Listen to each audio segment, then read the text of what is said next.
sú také slova alebo také pojmy, o ktorých veľmi často hovoríme, často ich spomíname, ale keby sme mali povedať, že čo presne pod tým rozumieme, tak zrazu máme problém. Hej? To nie, že vy, ja ešte pred pár týždňami, keď som tú tému začala spracúvať, no tak čo povedali sme, dialóg je nejaký rozhovor dvoch osôb, ktoré si proste nejak vymieňajú nejaké názory alebo argumenty, chcú sa treba k niečomu spoločnému dobrať, alebo proste niečo takéto všeobecné by sme asi vedeli povedať. Ale keď som teda začala, tak ako to je vždy, keď začneme nejakú tému hlbšie študovať, tak nielen zisťujeme, aká je široká, ale zisťujeme ešte aj to všetko, čo o nej nevieme. Tak vlastne čím ju viac študujeme, tak tým sme s väčším rešpektom si dovolíme o nej hovoriť, že to nie je také jednoduché.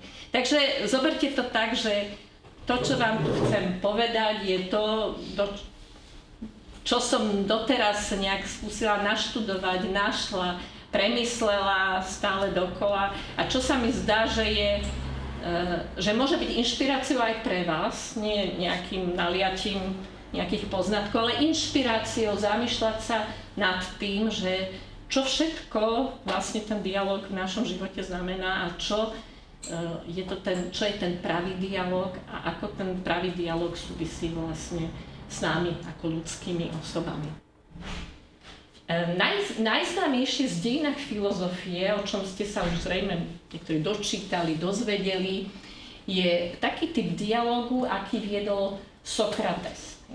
Sokrates, učiteľ Platóna, známy v podstate len z tých Platónových dialógov, ktoré sa tiež volajú dialógy, pretože opisujú spôsob, akým Sokrates vlastne vyučoval na uliciach Atén okolo idúcich, alebo teda tých svojich študentov, učňov.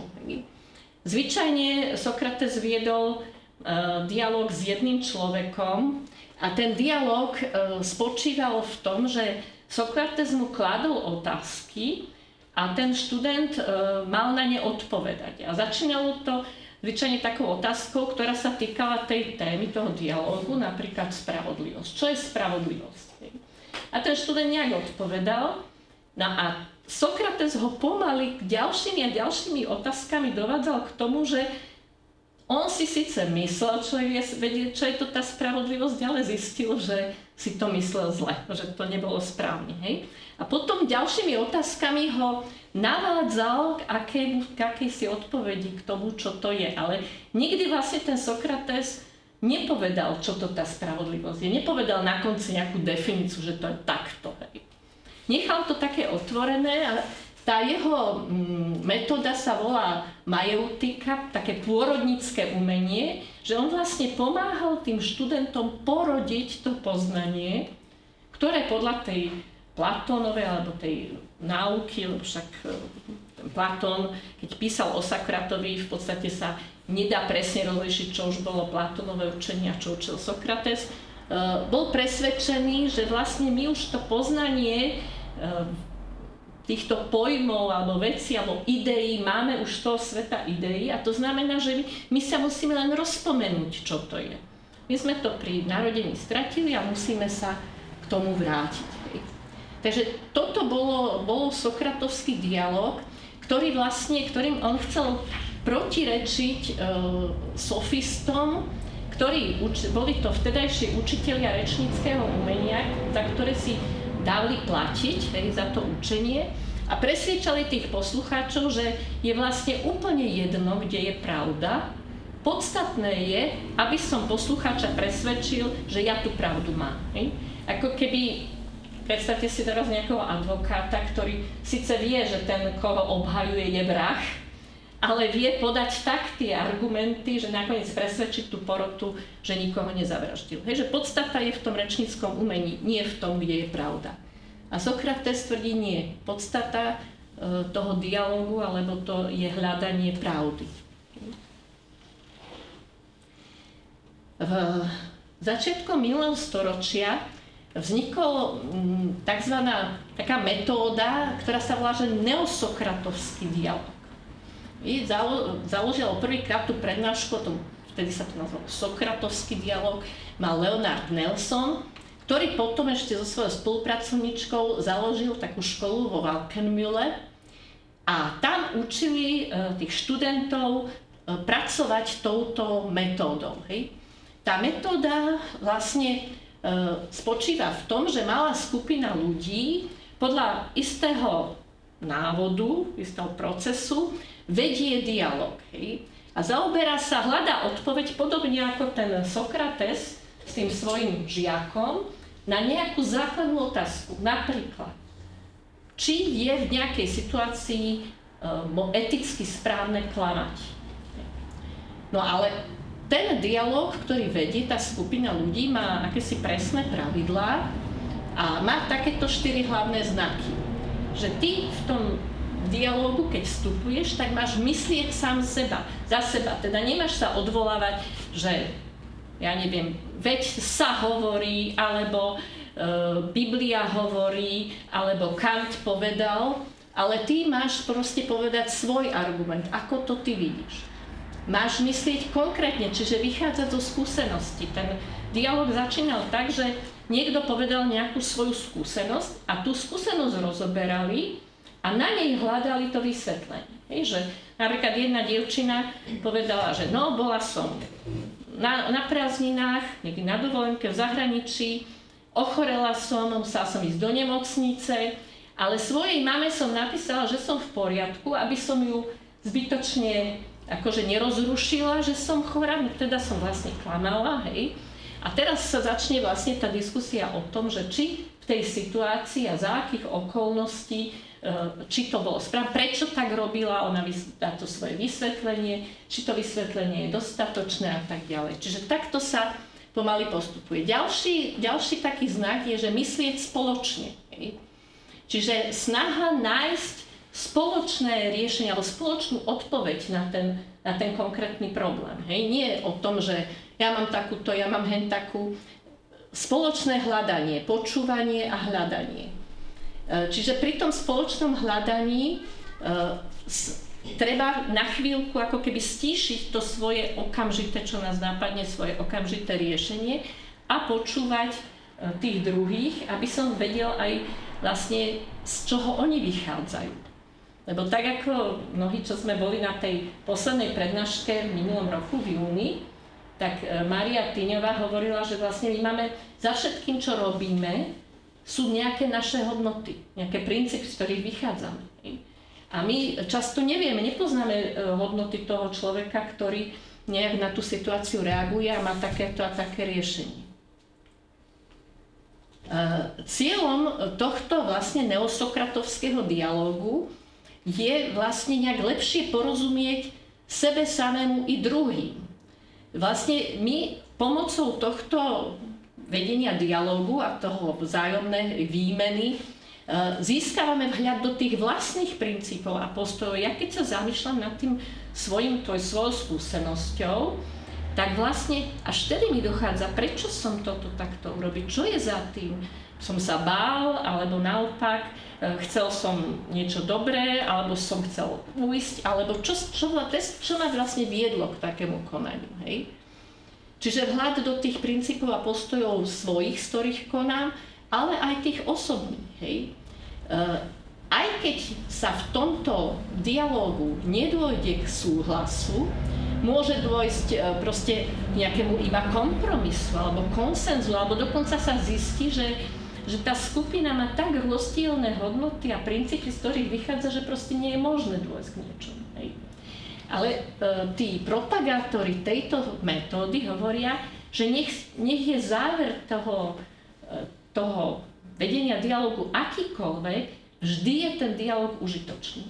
Pretože vždy vlastne každá tá strana musela proste zapojiť nielen svoje nejaké kognitívne schopnosti, ale ako tuto vedľa je napísané, ten dialóg má také 3 stránky. Je to logos, čiže nejaké kritické, racionálne skúmanie, ale je to aj patos, lebo hovorí, že tí študenti sú zapojení emočne, bytostne sú zapojení do toho dialógu a vlastne ich to učí, že ak sa dôjde k nejakému konsenzu, nejakému záveru, že ten pocit, že aj ja som prispel k tomu, je ako pre nich veľmi povzbudzujúci, hej, k tomu, aby sa proste zapájali do nejakých spoločných riešení, že čo ako ja jednotlivec môžem, ale proste po takejto skúsenosti majú k tomu taký pozitívny vzťah. Oni dokonca hovoria, že tí študenti z toho von Falkenmille, či ako tá škola, že to bolo vlastne pred druhou svetovou vojnou a vlastne ukázalo sa, že keď ich takto učili kriticky skúmať svoje postoje, takže z tých študentov sa len málo kto, alebo teda nikto nedal akože ovplyvniť tou nacistickou ideológiou. Že oni proste to boli schopní akože prekúknuť, hej, že tým kritickým postojom. A dialóg ešte má tú stránku, že je to etos, hej, istý spôsob života, ktorý je možný na základe zodpovedajúcich hodnôt a postojov. Čiže je to nejaké etické konanie. Hej. Tam na konci vidíme, že dialóg je vždy etická hodnota. Hej. Je to vždy niečo pozitívne. Nemôže to byť negatívne, keď je to teda dialóg v takom zmysle, o akom budeme hovoriť. 5 hlavných cností, ktoré sa v tom neosokratovskom prístupe vyžadujú, to je disciplinovanosť v argumentácii, trpezlivosť, vľúdnosť, kritická tolerancia a schopnosť sebakritiky.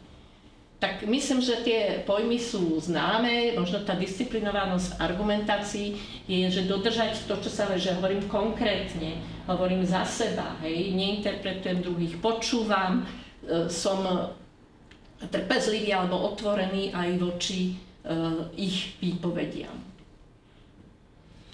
A teraz prejdeme od týchto praktických návodov k tomu, ako viesť dialog ako rečový akt, ako kognitívny poznávací akt, k tomu, čo sa nazýva, že filozofia dialógu. Totiž to antické chápanie tiež rozumelo dialog ako súčasť starostlivosti o ľudskú dušu. Lebo keď človek spoznáva, čo je pravdivé, tak podľa tých antických filozofov, podľa tej pravdy, ktorú spozná, aj žije. Keď už spoznám, čo je spravodlivosť, alebo čo je miernosť, tak budem podľa toho aj konať. No. My vieme, že taká racionalistická predstava človeka je veľmi zúžená. My nie sme len rozum, a teda nie je to také jednoduché, že keď aj niečo vieme, tak ešte to neznamená, že to aj konáme. A vlastne tí filozofi dialógu začiatkom minulého storočia vlastne chceli poukázať na to, že aj v tom dialógu, v tej komunikácii, človek nie je len tou racionálnou bytosťou. Dialóg, keď do neho vstupujem, je vlastne vstupujem do nejakého vzťahu s tou druhou bytosťou. A že ten vzťah je komplexnejší, nie je len racionálny. Často je tam veľa emócií. Môžu tam byť predsudky, môže tam byť všeličo v tom vzťahu. Čiže nejde v dialógu len o rozvíjanie nejakého logického pojmového myslenia, ale o rozvoj osobnostnej stránky človeka, konkrétneho a neopakovateľného ja. Dve zaujímavé knižky o tom napísala Jolana Poláková, česká filozofka náboženstva. Jedna sa volá, že Smysl dialógu a druhá je práve o tej filozofii dialógu. A Jolana Poláková hovorí, že sú 4 také hlavné prekážky pri vedení dialógu. Prvá prekážka je, že snaha zničiť toho protivníka. Hej. Ona hovorí, že nie všetky tie prekážky sú vedomé. Niečo je podvedomé. Že keď napríklad niekto vyrastá v prostredí, v ktorom je to prostredie také drsné, že prežiješ iba keď ten druhý neprežije, že si proste v neustálom boji, tak vlastne ty si naučený takto fungovať. Že ja musím prežiť a to znamená, že ten protivník nesmie prežiť. Čiže ho musím nejak zničiť, hej, musím ho dostať na kolena. Druhá tá prekážka je, keď sa snažím ovládnuť tých druhých.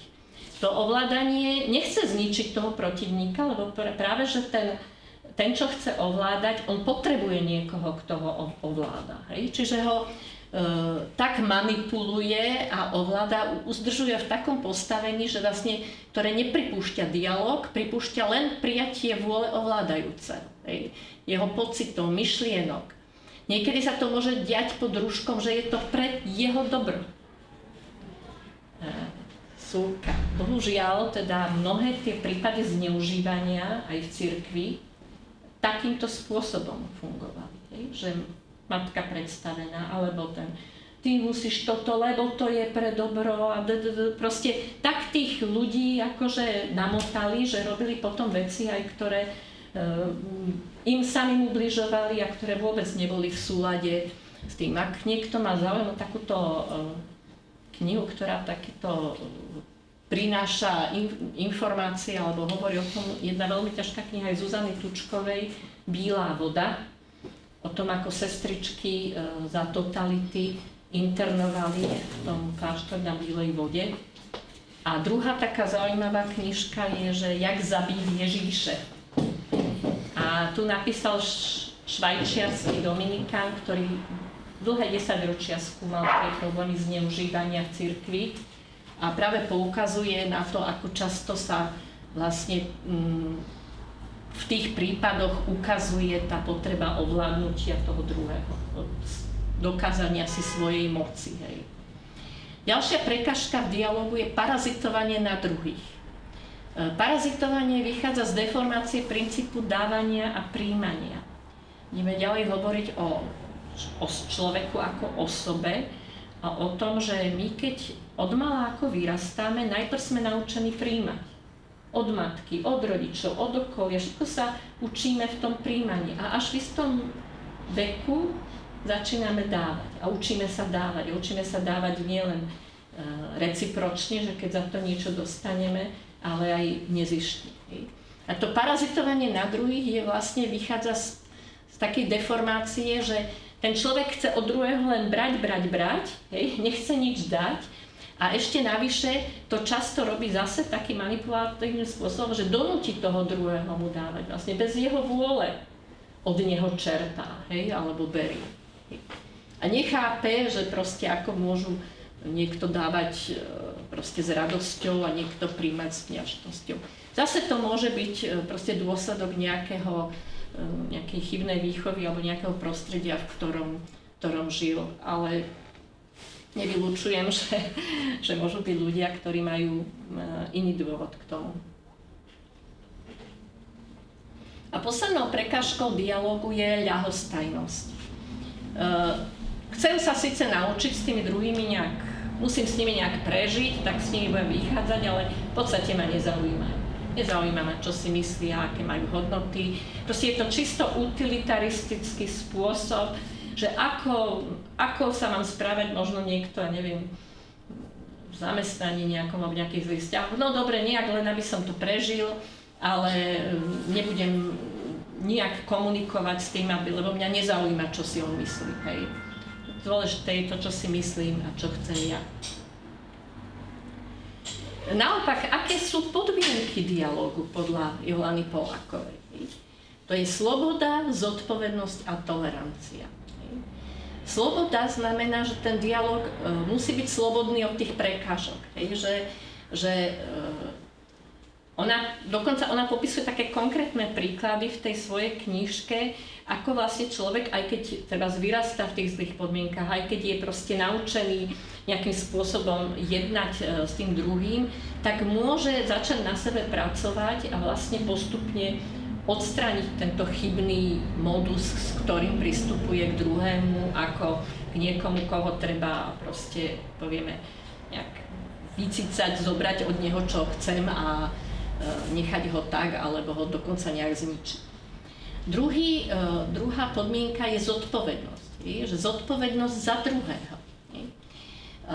Levinas, ktorý je tiež jedným z tých autorov filozofie dialógu, z predstaviteľov filozofie dialógu, on má takú zvláštnu koncepciu etiky, že on tú etiku nestavia na nejakom všeobecnom príkaze, ako napríklad Kant, že konaj vždy tak, aby sa miera tvojho, alebo konanie, spôsob tvojho konania mohol stať všeobecným pravidlom pre všetkých ľudí. Ale on hovorí, že vlastne tvár druhého človeka, to keď som oproti nemu, keď on ma vyzýva k tomu a nezabí ma, hej, proste, že tá etická výzva vychádza vlastne z druhého človeka, lebo ja zaňho nesiem zodpovednosť, nie som zodpovedný len za seba. A najdôležitejšia podmienka dialógu je tolerancia. Je to zdržanlivosť, ktorá súvisí s úctou a pokorou voči druhému, s tým, že nebudem zo seba robiť meradlo. Tak keď ja si to myslím takto, keď ja raz chápem, že tie pravidlá vo svete fungujú takto, tak predsa každý to musí chápať, lebo to tak je, lebo to je proste rozumné, všetci to tak robili, alebo ja neviem, je na to nejaká zákonitosť. Nejde tu o ustupovanie zlu. Treba jasne pometovať činy a postoje, ktoré dialóg ohrozujú, no s rešpektom voči ľudskej dôstojnosti a s odpúšťaním. Myslím si, že tiež o tomto Mária Tyňová hovorila, o tom, že každý sme na tej ceste, niekde inde máme iné skúsenosti, preto sa inak správame, inak vnímame tú realitu a nemôžno preskočiť nejak zrazu nejakú etapu svojho vývoja s tým. A to znamená, že ja keď toho človeka odsudzujem alebo proste nerešpektujem tú jeho dôstojnosť, tak ja sa nesprávam tak, ako by som sa mal voči nemu. Nástrojmi dialógu nazýva Poláková umenie rásť, umenie dávať a umenie prijímať. Hovorí, že v tom dialógu ten je natoľko tvorivý, zrelý, nakoľko sú tvoriví, zrelí jeho účastníci. Viete, ten dialóg vlastne nie je len to, že keď sa rozprávame. Niekedy to môže byť, že iba toho druhého objímeš, alebo ticho pri ňom sedíš. Alebo ona hovorí aj príklady dialógu, kedy ten jeden dialóg nechce viesť. Ide mu napríklad o to zničenie, napríklad v tom väzení. A tá obeť sa zachová tak, že ona si zachová svoju dôstojnosť, nedá sa tým ako vnútorne ako osoba zničiť, a že vlastne ten aj neúplný dialóg, nie kvalitný dialóg, predsa osloví alebo hovorí jednej strane aj druhej. Každý sa v ňom nejak spoznáva. Zase na to veľmi zaujímavý film som pozerala nedávno, volá sa Nikdy sa neodvracaj. Nikdy sa neodvracaj. A je to o dobe proste pred druhou svetovou vojnou, kedy vlastne začal nacizmus a fašizmus rásť a kedy začali ničiť svojich vlastných ľudí najprv. A zaujímavé je to v tom, že jeden mladý umelec, maliar, ktorý proste zažil takú situáciu, že jeho tetu oni takto zničili, on potom ani nevie ako, lebo bol malý chlapec, proste nejak intuitívne zobrazí proste na obraze toho ničiteľa. A podľa fotografie seba a s tou tetou. A to bol lekár, gynekolog, keď uvidí ten obraz, tak toho úplne akože rozhodí. Tomu tak, ako to je také vstúpenie do svedomia. Čiže chcem povedať, že nie vždy musí byť proste ten dialog, to znamená, že niekedy to vyzerá, že tá strana prehrala tá jedna, a v skutočnosti sa môže ukázať, že proste ten dialog aj tak posunul tie veci vpred. Tá filozofia dialogu hovorí dokonca to, že to nie je o tom, že iba že sú tu dve individuality nezávislé, ktoré seba pozorujú a rastú, ale že vzniká niečo nové. Tak ako v tom novosokratovskom dialógu môže vzniknúť nejaká nová myšlienka, nejaká inovácia, nejaké nové riešenie, tak zase v tomto bytostnom dialogu, kde vstupujú tie bytosti, môže vzniknúť nová kvalita, hej, proste priateľstvo, niečo, čo tu nebolo predtým. Hej. Umenie dávať súvisí s vedomím, že aj ja potrebujem niečo prijať, hej, že proste ak človek si myslí, že on nič od nikoho nepotrebuje, tak veľmi ťažko tento človek vlastne naučí sa, že dať niekomu niečo nezištne, hej. Dať seba, lebo vždy to dávanie zo seba vždy predstavuje istý prvok utrpenia. Hej. Nie je to niečo, čo nás nič nestojí. A umenie prijímať súvisí zase s mierou, do akej sme zažili prijatie. V tom dialogickom prijatí padajú masky, bariéry, dôvody, proste kúži a ilúzií.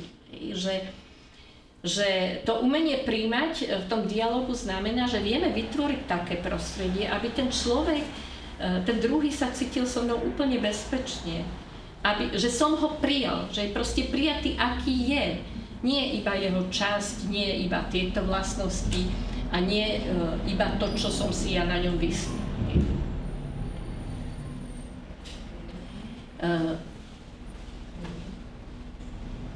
Ľudské ja sa teda môže rozvíjať iba vo vzťahu k niekomu alebo niečomu inému. To znamená, že tento dialogický vzťah, o ktorom hovoríme, je základným postojom človeka ku všetkému. Že nie len k druhým ľuďom, ale aj k svetu. A k všetkému, čo poznávame. A preto Martin Buber vo svojej knihe Ja a ty rozlišuje dve formy vzťahu. Jeden vzťah je ja, ty, to je ten personálny, a ja, ono, to je predmetný vzťah. Ale to neznamená, že to ja, ty je vždy medzi osobami a predmetný je, že medzi mnou a prírodou, mnou a svetom. My totiž to vieme fungovať aj tak, že my si aj z tej osoby urobíme predmet. Ju objektivizujeme, proste je to objekt a narábam s ním ako objektom. A takýto vzťah samozrejme tú osobu ako degraduje ju na nejaký predmet. Takže základom vlastne toho ľudského rozvoja je práve ten personálny vzťah. Vzťah ja a ty, hej, ktorý vlastne ja môžem zažiť v podstate aj s tou prírodou. Hej. Ako s niečím, čo so mnou komunikuje bytostne. V neosobnom svete ja a ono sa pohybuje myslenie pôvodne filozofické, bezkontaktné, spojené s tým, že predmetným zameraním intelektu. Človek ostáva uzavretý v hraniciach svojej skúsenosti. Prečo? Ja často hovorím študentom na filozofickej teológii, keď hovoríme o Bohu, že my nehovoríme o Bohu, my hovoríme o pojme Boha. My pracujeme s pojmami v akejkoľvek vede. Aj v tej biológii my si proste niečo označkujeme, my si vytvoríme nejaký systém a pracujeme s tým systémom. A to znamená, že ostávame v tom poznaní uzavretí v tom systéme, ktorý sme si vytvorili. Pričom tá realita je často oveľa bohatšia, oveľa hlbšia, oveľa širšia. Len nesmieme na to zabudnúť. Takže toto znamená, že ostáva človek uzavretý. Svet sa tejto skúsenosti nezúčastňuje. Ja si ho budujem jednosmerne. Kant rozlišoval ten svet okolo nás ako svet o sebe a ten, ktorý si takto vyformujeme ako svet pre nás. Že my sme si ho vytvorili z našich pojmov, sieti vzťahov, všetko, ako sme si to vybudovali. Takýto vzťah k svetu, kedy ho popisujeme a štruktúrujeme, je potrebný. To ono je potrebné pre prežitie, či pre pohodlný život, aby sme mohli tuto fungovať. Ale všetok skutočný život je stretnutím. Vzťah v tom stretnutí totiž predstavuje vzájomnosť. S tým ty sa nemôžem stretnúť tak, že to nanútim. To sa stretávam z nejakej milosti. Ale keď ho už oslovím ty, je to môj bytostný čin. Ten vzťah vždy znamená, že som vyvolený, aj volím, som pasívny i aktívny. Čiže je tam proste taký receptívny aj aktívny prvok. Že som pasívny aj aktívny. A Martin Buber celý tú svoju štruktúru vzťahov vo svete uzatvára tým, že tá plnosť toho sveta sa človeku otvára len vo vzťahu k večnému ty a spolu s týmto vzťahom. Nie je to ľahko pochopiteľné, ale predstavte si, že vlastne celá filozofia vždy rozmýšľa o tom, že ako veci vo svete súvisia, ako vytvárajú nejakú jednotu, pretože my stále viac si to uvedomujeme, aj kvôli ekologickej kríze, aj kvôli všetkému, že proste už je ten svet tak poprapájaný, že už on vždy bol, iba sme si to nevšimli, že proste malé zmeny na jednom konci môžu ovplyvniť svet inde. A vlastne, čo vytvára ako keby nejaký spoločný základ toho, že v tom svete, keď sa stretneme, keď niečo proste spoznávame, keď o niečom hovoríme, takže že vôbec si rozumieme, že sa vôbec stretneme. No, kedysi filozofi hľadali arché, nejakú pralátku. Alebo hovorili, že to je nejaký kozmos, alebo Kant povie, že to je to ja, čo vytvára ten celok, že to sa vo mne vytvorí ten svet.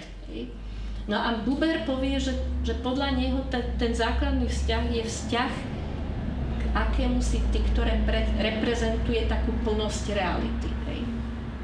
Toto je presne z tej jeho knihy. Sú 3 sféry, v ktorých sa buduje svet vzťahov. Prvá, život s prírodou, kde vzťah viazne na prahu reči. Druhá je život s ľuďmi, v ktorom vzťah nadobúda podobu reči. Tretia je život s duchovnými súcnami, v ktorom je vzťah mimo reč, ale plodí ju. Ak má dôjsť dokonalému stretnutiu, zjednocujú sa všetky tieto 3 brány v jedinú bránu skutočného života a ty už nevieš, ktorou si vstúpil.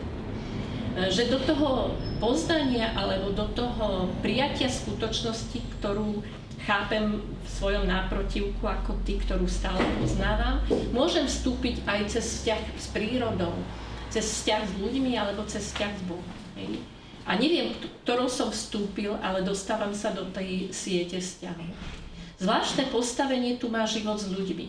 Tu sa reč završuje, lebo po slovách z jednej strany nasledujú slová z druhej strany. Jedine tu existuje tá skutočnosť, že vidím a som videný, poznávam a som poznávaný, milujem a som milovaný. Tá vzájomnosť, tam ju zakúšame ako naplno v tej našej ľudskej dimenzii zmyslovú, emocionálnej.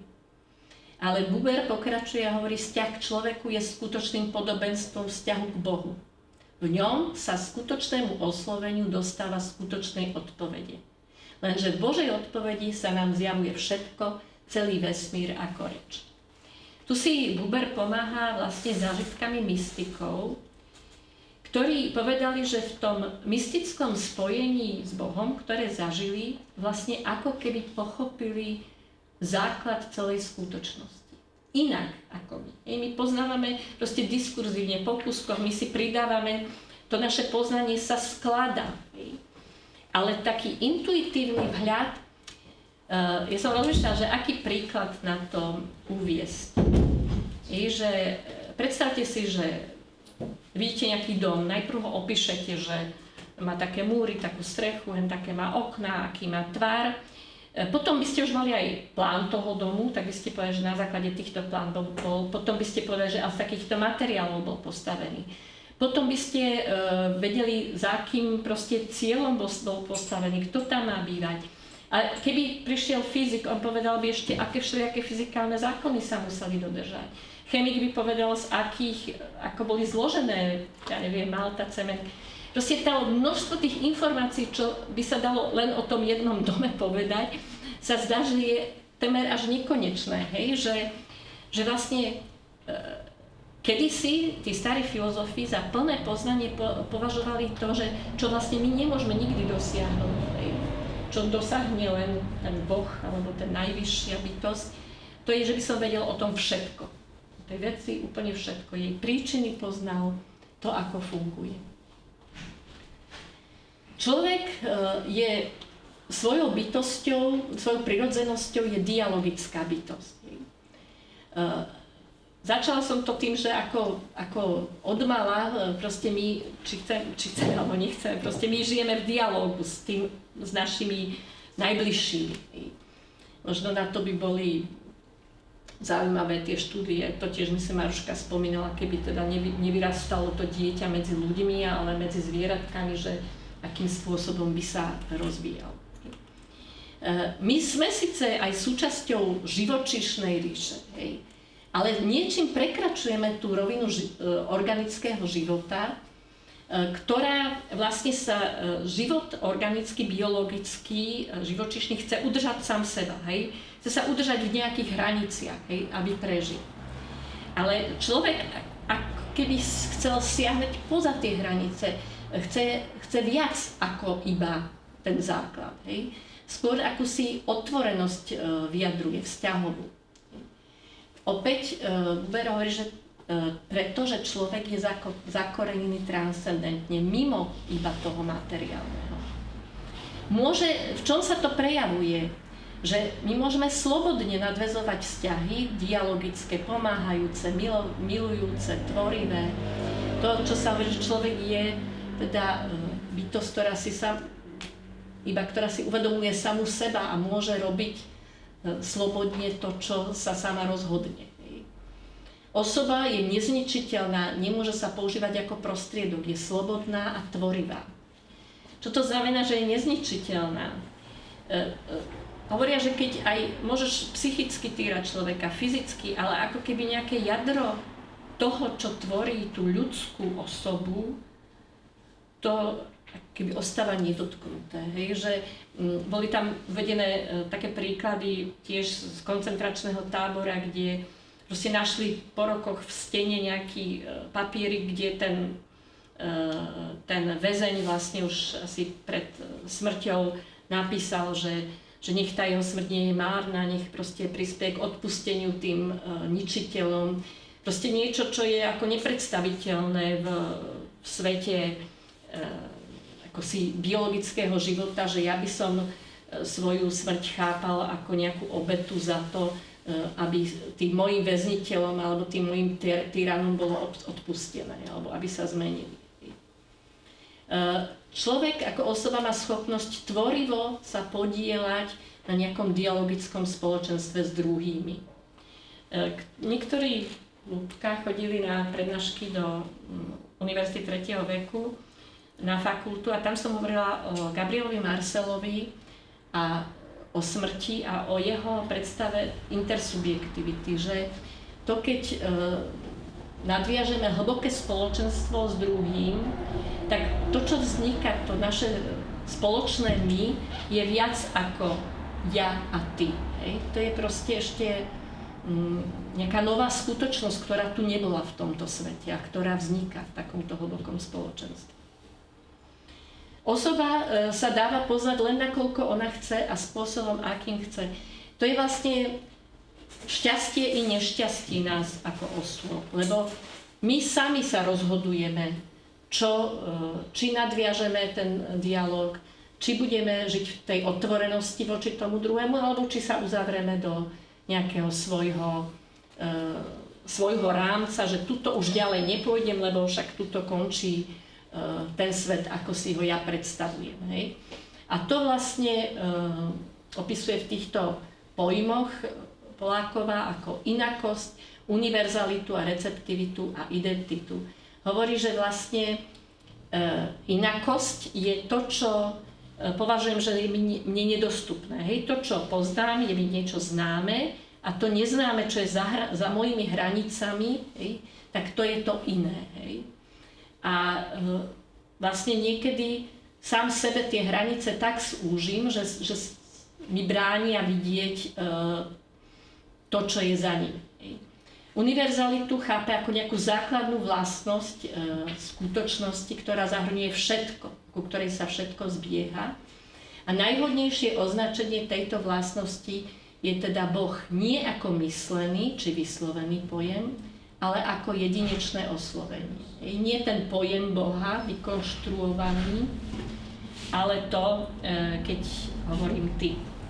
A tu Buber hovorí, že proste to ide naprieč náboženstvami, že to nie je iba o kresťanstve alebo židovstve, ale že vždy, keď človek oslovuje niekoho tam, ty, tak ide o tú istú bytosť. A teraz som bola na také duchovnej obnove s Patrom Sartoriom, ktorý učí na strednej škole žurnalistov mladých, ktorí sú neveriaci. A on hovorí, že musím stále hľadať slova, ako výsť z toho cirkviš, z toho jazyka cirkvi a prihovárať sa k ním. A keď hovoríme o modlitbe, tak ja hovorím, že no predstavte si, že stane sa vám niekedy, že ideš na skúšku a povieš, myslí na mňa? Hej. Že čo pod tým myslíte, že myslí na mňa? Čo si myslíte, že sa stane, keď ten človek bude na nás myslieť? Že na takých bežných veciach ukazuje, že my ako bytosti vždy rozmýšľame trochu transcendentne, v nejakom rozmere, ktorý presahuje to, čo tu vidíme, meráme, kde sme. Čiže že proste je v nás takáto vlastnosť ako nie uvažovania, ale vzťahovania sa k niečomu, čo je mimo takýto bežný náš zmyslový svet. Receptivita hovorí, že je veľmi dôležitá vlastnosť, aby sme práve prekonali tie svoje hranice, že pristupovať k skutočnosti s tým, že o nej nič nevieme a vnímavo sa jej otvoriť, nechať sa zasiahnuť tým, čo bolo doteraz pre nás iné. Tu musím povedať zase o priateľovi, ktorý mi nedávno povedal, že ako sleduje rastlinky. A že tieto rastlinky ho často veľmi prekvapia, že zabráni im rásť tým smerom, ktorým a oni si nájdú proste nejaké riešenie, nejak odpovedajú, o čom proste sa nikdy nedočítal, nikdy to nevidel, hej, že to je schopnosť proste nechať sa prekvapiť, nechať sa osloviť, hej, nechať proste sa nezabarikádovať sa, že však to všetko viem, čo by som na to pozoroval. Hej. A hovorí, že vlastne často aj v dejinách sa stávalo, že proste v nejakých oblastiach fyziky, matematiky, že už sa zdalo, vedcom, že povedali, že už je všetko vyriešené. Už nič nemusíme hľadať. A potom sa objavila nejaká nová teória, niečo nové a ukázalo sa, že nie, že tá hranica toho je ešte asi ďaleko veľmi. A tá identita hovorí o dialogickej identite, v ktorej človek by sa nemal vlastne uzavrieť len do toho, čo už pozná, kde si vymedzil nejaké svoje hranice. Už sa blížim ku koncu, nebojte sa. Stále horšie to je, že také ťažšie filozofické. No a táto veta, táto citát z Buberovho tých Verke je o tom, že Bubera teda filozofi obviňovali, my sme tam, som mal niekde, že tu to boli Ebner, Rosenzweig, Levinas, čo rozvíjali túto filozofiu dialogu, obviňovali ho z toho, alebo Jaspers, že prečo tam používa slovo Boh, že to už prechádza do teológie, že mal by to volať niečo najvyššie, alebo transcendentno, alebo tak, ako má dielo Levinas, totalita a nekonečno, hej, pričom totalita je teda nejaký celok našich poznatkov a to nekonečno je to, čo to presahuje, hej, to s čím vedieme dialog. A veľmi pekne napísal Buber v tej svojej obhajobe, že Boh je zo všetkých ľudských slov najviac zaťažené slovo. Nijaké nebolo tak potrieštené, roztrhané na kusy. Práve preto sa ho nesmieme vzdať. Celé ľudské pokolenia navalili ťarchu svojho života plného úzkosti na toto slovo a stlačili ho k zemi. Leží v prachu a nesie na sebe ťarchu všetkých týchto pokolení. Ale keď sa rozplynie zaslepenosť a klam, keď stoja voči nemu v najosamelejšej temnote a nehovoria už on, ale vzdychajú ty, kričia ty a všetci jedno a to isté, a keď pridajú Bože, nie je to ten skutočný Boh, ktorého všetci vzývajú, ten jeden živý Boh ľudských detí? Nie je to on, kto počuje, kto ich vyslíši?